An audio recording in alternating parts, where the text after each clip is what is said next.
Do tanečnej školy vletela Marcelka, osmičkový tanec nevie medonosná včielka. Smúti, žiali, pláče vňuk, nechce byť viac samouk.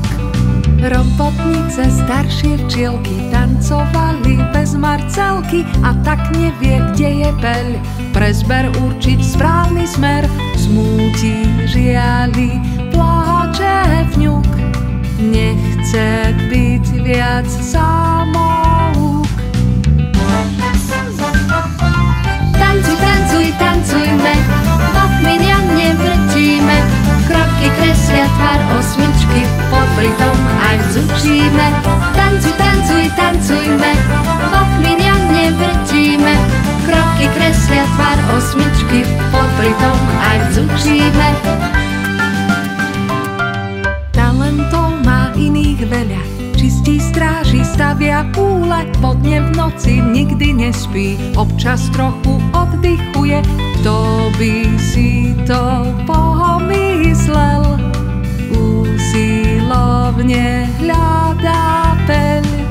Len čo z úľa vyletela užitočná včielka, až 100 kvietkov navštívila, čerešienku popelila. Kto by si to pomyslel, usilovna našla peľ. Tancuj, tancuj, tancujme, bokmi riadne vrtíme, kroky kreslia tvar osmičky, popri tom aj vzučíme. Tancuj, tancuj, tancujme, bokmi riadne vrtíme, kroky kreslia tvar osmičky, popri tom aj vzučíme.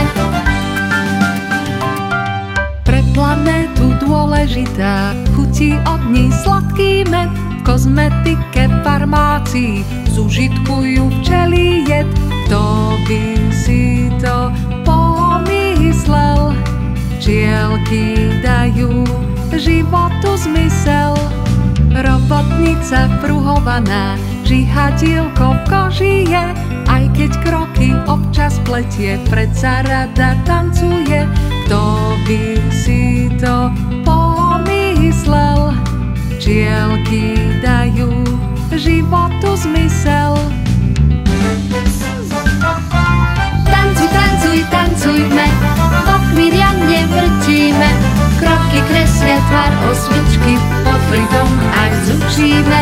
Tancuj, tancuj, tancujme, bokmi riadne vrtíme, kroky kreslia tvar osmičky, popri tom aj vzučíme. Popri